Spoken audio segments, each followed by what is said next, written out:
सर्वेभ्यो नमो नमः। स्वागत है आप सभी का आपके अपने YouTube चैनल सक्सेस बाय संस्कृतम में। मैं हूं योगेश पांडे और आज हम इस वीडियो में पढ़ने वाले हैं संस्कृत की सभी प्रतियोगी परीक्षाओं के लिए उपयोगी संस्कृत व्याकरण का एक महत्वपूर्ण बिंदु कारक प्रकरण।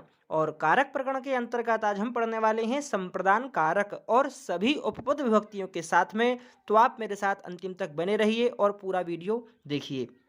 चलिए साथियों, शुरू करते हैं हम चतुर्थी विभक्ति। और चतुर्थी विभक्ति के साथ में अन्य जो उपपद विभक्तियां होती हैं चतुर्थी विभक्ति यानी कि संप्रदान कारक की, उस सभी उपपद विभक्तियों को हम इस वीडियो में पढ़ेंगे। तो चतुर्थी विभक्ति को बताने के लिए, संप्रदान कारक को बताने के लिए पहला सूत्र जो है वह है चतुर्थी संप्रदाने। यानी कि जो चतुर्थी विभक्ति होती है वह कहाँ पर होती है? संप्रदान में होती है। यानी किसी व्यक्ति को कुछ दान जब हम देते हैं तब वह दान देने के समय में हम उस व्यक्ति को, जिसको दान दे रहे हैं, उसमें चतुर्थी विभक्ति लगाएंगे। जैसे उदाहरण में देखेंगे, विप्राय गाम ददाति, विप्र को यानी ब्राह्मण को गाय देता है। तो जो विप्र है उसमें हम क्या करेंगे? चतुर्थी विभक्ति का प्रयोग करेंगे, विप्राय गाम ददाति। उसी प्रकार से कोई निर्धन को धन देता है, तो निर्धन यानी लेने वाला कौन है? निर्धन। तो उस निर्धन शब्द में हम क्या करेंगे? चतुर्थी विभक्ति का प्रयोग करेंगे, निर्धनाय धनम ददाति। इसी प्रकार से इसे हम समझते हैं, बालकाय पुस्तकम ददाति, किसी बालक को पुस्तक देता है। तो जो बालक शब्द है उसमें हमने क्या किया? चतुर्थी विभक्ति लगाई। इसी प्रकार से भिक्षुकाय धनम ददाति या भिक्षुकाय वस्त्रम ददाति। ठीक है, तो वहां पर क्या करेंगे हम? चतुर्थी विभक्ति। यानी जब हम किसी व्यक्ति को दे रहे हैं तो जिस व्यक्ति को दे रहे हैं उस व्यक्ति के नाम में क्या करेंगे? चतुर्थी विभक्ति का प्रयोग करेंगे। और कहाँ कहाँ पर करते हैं? तो जो इंपॉर्टेंट महत्वपूर्ण जो अन्य उपपद विभक्तियां हैं उनको मैंने इस वीडियो में लिया है, तो यह वीडियो आपके लिए बहुत ही महत्वपूर्ण हो सकता है। और जैसे देखते हैं उदाहरण, तादर्थे चतुर्थी वाच्या, यानी कि बहुत इंपॉर्टेंट सूत्र है, तादर्थे चतुर्थी वाच्या। उस अर्थ में, कौन से अर्थ में? जो हमारा मुख्य प्रयोजन है, यानी किसी कार्य को करने के लिए जो हमारा मुख्य प्रयोजन होता है, उस प्रयोजन को बताने के लिए, उस प्रयोजन में हम क्या करेंगे? चतुर्थी विभक्ति का प्रयोग करेंगे। जैसे कि आपको यहाँ पर दिख रहा है, भक्तः मुक्तये हरिम भजति। भक्त जो है वह मुक्ति के लिए हरि का भजन कर रहा है। तो हरि का भजन करने के लिए मुख्य प्रयोजन क्या है? मुक्ति को प्राप्त करना। तो मुख्य प्रयोजन जो है उस प्रयोजन में हम क्या करेंगे? चतुर्थी विभक्ति का प्रयोग करेंगे। मुक्तये, मुक्ति का चतुर्थी बनता है मुक्तये। तो भक्तः मुक्तये हरिम भजति, बालः दुग्धाय क्रंदति। कोई बालक है छोटा सा, वह रो रहा है। तो वह क्यों रो रहा है? वह दुग्ध के लिए, दूध के लिए रो रहा है। तो मुख्य प्रयोजन क्या है उसका? दूध। तो उस दूध शब्द में, दुग्ध शब्द में हम क्या करेंगे? चतुर्थी विभक्ति का प्रयोग करेंगे। जैसे त्वम धनाय प्रयतसे, तुम जो है वह धन के लिए प्रयोग कर रहे हो, धन के लिए प्रयास कर रहे हो। तो धन शब्द में हमने क्या किया? यहाँ पर प्रयोजन जो है धन है, तो उस धन में हमने चतुर्थी विभक्ति का प्रयोग किया। इसी प्रकार से हम देख रहे हैं, आभूषणाय सुवर्णम, यानी कोई वस्तु है और उस वस्तु का यदि हम कुछ प्रयोग कर रहे हैं तो उस जो प्रयोग कर रहे हैं उसके लिए भी हम क्या करेंगे? चतुर्थी विभक्ति का प्रयोग करेंगे। जैसे सोना हमारे सामने रखा है तो हम क्या बोलेंगे कि यह सोना किस चीज के लिए है? तो आभूषण बनाने के लिए सोना है। जैसे शकटाय दारू, दारू यानी लकड़ी, यह लकड़ी किस लिए है? तो हम उसको बोलेंगे शकटाय, यानी कि शकट बनाने के लिए, जो लकड़ी की जो गाड़ी होती है वह बनाने के लिए इसका हम प्रयोग कर रहे हैं। और अन्य एक उपपद विभक्ति जैसे उत्पातेन ज्ञापिते च, क्या है सूत्र? उत्पातेन ज्ञापिते च, यानी कोई उत्पात किसी अशुभ घटना का सूचक हो तो उस उत्पात में हम क्या करेंगे? चतुर्थी विभक्ति का प्रयोग करेंगे। जैसे बाताय कपिला विद्युत, ठीक है, किसमें किया हमने? जैसे कोई उत्पाद किसी अशुभ घटना का सूचक हो, तो यहाँ पर जो है बाताय, बाताय यानी कि जो होने वाला है, क्या होने वाला है? कोई अशुभ घटना या अशुभ सूचना कुछ हमारे सामने जो हो रही है वह बताने के लिए कपिला विद्युत, यानी जो विद्युत है वह कैसी? कपिला विद्युत हुई है। क्या है अशुभ सूचना? तो बता रहे हैं बाताय, यानी वो बहुत बड़े प्रकार का कोई बवंडर या इस प्रकार की कोई घटना होने वाली है, तो उस घटना के लिए जो है यह विद्युत क्या हो गई है? कपिला हो गई। तो वह जो हमारे सामने सूचक या जो हमारे सामने घटना होने वाली है उस घटना में हम क्या करेंगे? चतुर्थी विभक्ति का प्रयोग करेंगे। ठीक है, सूत्र कौन सा रहेगा? उत्पातेन ज्ञापिते च। आपको यहाँ पर उदाहरणों के हिसाब से सूत्र याद रखना है, क्योंकि आपको परीक्षा में उदाहरण दिए जाएंगे और सूत्र पूछा जाएगा कि यह किस सूत्र का यह उदाहरण है। ठीक है, इस प्रकार से परीक्षा में प्रश्न आते हैं। और हम देखते हैं इंपॉर्टेंट सूत्र जैसे हित योगे च, यानी कि हित के साथ में तथा सुख के साथ में चतुर्थी विभक्ति का हम प्रयोग करेंगे। जैसे उदाहरण में देखते हैं, ब्राह्मणाय हितम सुखम वा भवेत। अब कोई ब्राह्मण है, उसका हित हो या उसके लिए सुख की प्राप्ति हो, तो हम उस ब्राह्मण का जो शब्द है, जो ब्राह्मण है, उसमें हम क्या करेंगे, चतुर्थी विभक्ति का प्रयोग करेंगे कि ब्राह्मणाय, जैसे रामाय या किसी बालक का या फिर किसी शिक्षक का तो शिक्षकाय हितम भवेत, या किसी छात्र के लिए तो छात्राय हितम भवेत। ठीक है, इस प्रकार से हम इस सूत्र का प्रयोग करेंगे। और है रुच्यर्थानाम प्रीयमाणः। क्या कहता है सूत्र की रुच तथा, रुच का मतलब होता है अच्छा लगना।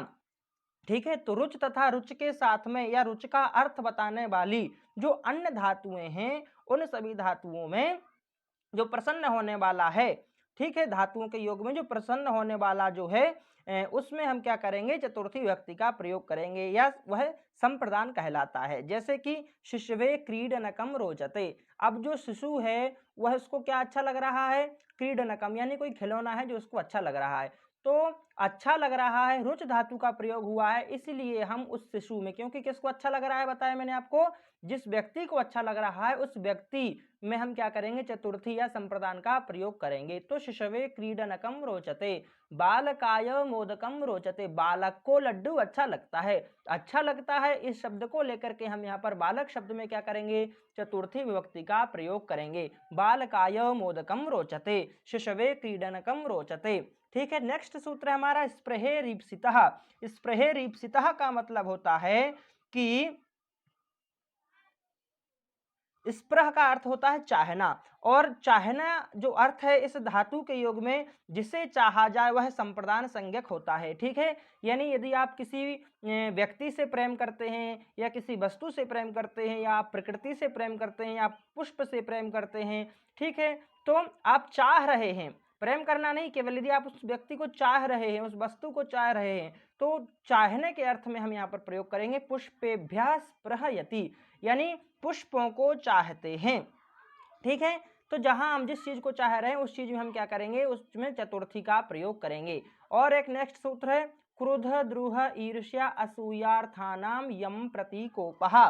ठीक है, यह क्या कह रहा है कि यहाँ पर जो धातुएं दी हैं, कौन कौन सी धातु हैं, क्रोध है, द्रुह है, ईर्ष है, असूय है, आदि आदि जो धातुएं हैं इनके योग में, और इनके अलावा इन धातुओं का जो अर्थ जिन धातुओं में और हमें मिलता है या इनके समान अर्थ वाली जो धातुएं हैं उनके योग में चतुर्थी विभक्ति का हम प्रयोग करते हैं। जैसे कि उदाहरण देखते हैं, पिता पुत्राय क्रुध्यति। अब क्रोध धातु का है तो जिसके प्रति कर रहा है, ठीक है, तो पिता जो है वह किसके प्रति क्रोध कर रहा है, पुत्र के प्रति, लिखा है ना यम प्रति, यानी जिसके प्रति हम कार्य करेंगे वहां पर क्या होगा, उसमें चतुर्थी विभक्ति होगी। जैसे पिता पुत्राय क्रुध्यति, जो पिता है वह अपने पुत्र के ऊपर क्रोध कर रहा है तो पुत्र में चतुर्थी विभक्ति लगेगी। गोविंदः मह्यम ईर्ष्यति, जो गोविंद है वह क्या कर रहा है, वह मुझसे ईर्ष्या कर रहा है या मुझे ईर्ष्या कर रहा है, मुझसे ईर्ष्या कर रहा है। तो मुझ यानी अहम जो शब्द है, अस्मद जो शब्द है, उसकी चतुर्थी व्यक्ति हम यहाँ पर मह्यम का उपयोग करेंगे। जैसे खलः सज्जनाय असूयति, ठीक है, तो खल जो है वह किससे जो है ईर्ष्या कर रहा है, असूया कर रहा है सज्जन से, तो हम क्या करेंगे, सज्जन में यहाँ पर चतुर्थी विभक्ति का प्रयोग करेंगे। जैसे सीता रावणाय अकुप्यत, सीता ने रावण के ऊपर क्रोध किया, रावण के ऊपर क्रोध किया, तो रावणाय अकुप्यत। ठीक है, तो हम यहाँ पर क्या करेंगे, रावण शब्द में जो है वह चतुर्थी विभक्ति का प्रयोग करेंगे। इसी प्रकार से एक और हमारे पास नेक्स्ट सूत्र है और वेरी वेरी इंपॉर्टेंट सूत्र है, नमः स्वस्ति स्वाहा सुधा अलम्बसड योगाच। यानी कि ये जो शब्द यहाँ पर दिए हैं सूत्र में, नमः स्वस्ति स्वाहा सुधा अलम बसड, इनके योग में भी हम चतुर्थी विभक्ति का प्रयोग करेंगे। ठीक है, यह संप्रदान कारक का प्रयोग करेंगे। उदाहरण के तौर पर देखते हैं, ईश्वराय नमः, ठीक है, ईश्वर को नमस्कार है। नृपाय स्वस्ति, कोई ऋषि मुनि है, तपस्वी हुए, राजा को क्या कर रहे हैं, आशीर्वाद दे रहे हैं, तो हमारा प्रयोग कैसे बनेगा, नृपाय स्वस्ति, जो नृप शब्द है उसमें हम चतुर्थी विभक्ति का प्रयोग करेंगे। अग्नये स्वाहा, अग्नि में जब हम कोई आहुति देते हैं, हवन करते हैं, तो क्या बोलते हैं, अग्नये स्वाहा। तो यानी जब हमें स्वाहा शब्द का जब हम प्रयोग करते हैं कहीं पर भी, याद रखना, तो हमें क्या करना है, उस शब्द में चतुर्थी विभक्ति का प्रयोग करना है। चाहे वह किसी भी ऋषि का नाम हो, देवता का नाम हो, किसी व्यक्ति का भी नाम हो, तो वहां पर हम क्या करेंगे, यदि हम स्वाहा बोल रहे हैं तो उसमें चतुर्थी विभक्ति का प्रयोग करेंगे, तभी वह हमारा शुद्ध उच्चारण होगा और हमें उस क्रिया का फल मिलेगा। तो हमें क्या करना है, अग्नि में हम चतुर्थी विभक्ति लगाएंगे तो क्या बनेगा, अग्नये स्वाहा, इंद्राय स्वाहा, सूर्याय स्वाहा, सोमाय स्वाहा। इस प्रकार से हम स्वाहा शब्द का प्रयोग करेंगे। अब नेक्स्ट है हमारे पास में स्वधा। तो स्वधा जो होता है यह पितरों के लिए यूज होता है, प्रयोग होता है। तो पितृभ्यः स्वधा, ठीक है। इंद्राय वषट, इंद्राय यानी वषट शब्द यहाँ पर लगा है तो हम यहाँ पर क्या करेंगे, इंद्र शब्द में चतुर्थी विभक्ति लगाएंगे, या अग्नये वषट या सोमाय वषट। इस प्रकार से जब हम वषट शब्द का प्रयोग करेंगे तो उसमें जो शब्द लगने वाले हैं उनमें सब में चतुर्थी विभक्ति या संप्रदान कारक का प्रयोग करेंगे। जैसे एक और बच्चा हमारे पास अलम, अलम का क्या है, हरि ही दैत्येभ्यः अलम। अब जो हरि है वह दैत्यों के लिए अलम है, अलम का मतलब पर्याप्त है। तो दैत्येभ्यः किसके लिए पर्याप्त है, दैत्यों के लिए पर्याप्त है, हरि यानी भगवान विष्णु। तो क्या करेंगे, हम चतुर्थी का प्रयोग करेंगे, हरि ही दैत्येभ्यः अलम। इस प्रकार से हम इन शब्दों के साथ में यानी नमः स्वस्ति स्वाहा स्वधा अलम वसट, इन जो शब्द हैं इनके योग में हम संप्रदान कारक का प्रयोग करेंगे। ईश्वराय नमः, नृपाय स्वस्ति, अग्नये स्वाहा, पितृभ्यः स्वधा, इंद्राय वषट आदि आदि जो हमने इनके प्रयोग बनाए। एक बार हम इसका वापस रिवीजन कर लेते हैं, 1 मिनट और लगेगा। जैसे कि सबसे पहला सूत्र हमने पढ़ा आज संप्रदान कारक में, चतुर्थी संप्रदाने, यानी जो चतुर्थी कारक होता है, जो संप्रदान कारक होता है वह कहाँ पर होगा, संप्रदान करने में या दान देने में हम उसका प्रयोग करेंगे। जैसे कि विप्राय गाम ददाती, विप्र को गाय देता है, या निर्धनाय धनम ददाती, या छात्राय पुस्तकम ददाती, या शिक्षकाय आभूषणम ददाती। यानी जहां पर भी हम प्रयोग करेंगे देने में तो वहां पर हम जिस व्यक्ति को दे रहे हैं उसमें क्या करेंगे, चतुर्थी व्यक्ति का प्रयोग करेंगे। दूसरा सूत्र आज हमने पढ़ा तादर्थे चतुर्थी वाच्य, उस अर्थ में, अर्थ का मतलब प्रयोजन में, जो प्रयोजन, जिस प्रयोजन के लिए हम किसी कार्य को कर रहे हैं उस प्रयोजन को बताने के लिए उस प्रयोजन में हम चतुर्थी विभक्ति का प्रयोग करेंगे।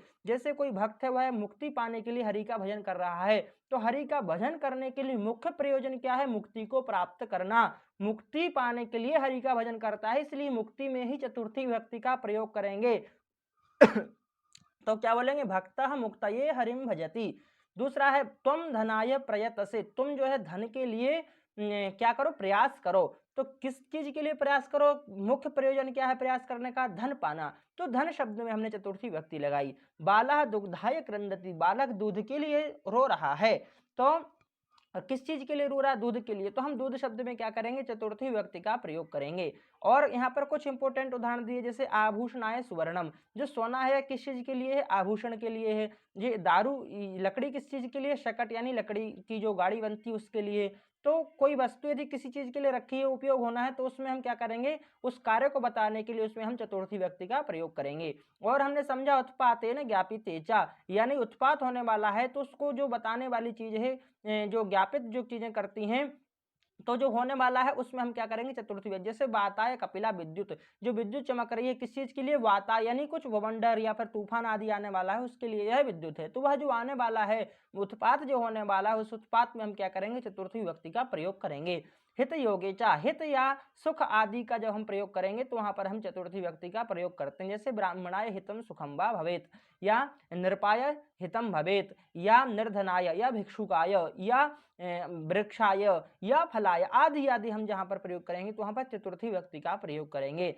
और है रुच्यर्थानम प्रियमाणा, यानी जो अच्छी चीजें लगने वाली होती हैं हमें, जो रुचती हैं, या उनके जो अर्थ बताने वाली जो अन्य धातुएं होती हैं, उसमें हम क्या करते हैं, जिस व्यक्ति को अच्छी लग रही हैं उस व्यक्ति में हम चतुर्थी विभक्ति का प्रयोग करेंगे। जैसे शिशवे क्रीडनकम रोचते, शिशु को खिलौना अच्छा लगता है। बालकाय मोदकम रोचते, ठीक है। इस प्रकार से मोदी ने विकासम रोचते, मोदी ने यानी कि मोदी जी को विकास अच्छा लगता है।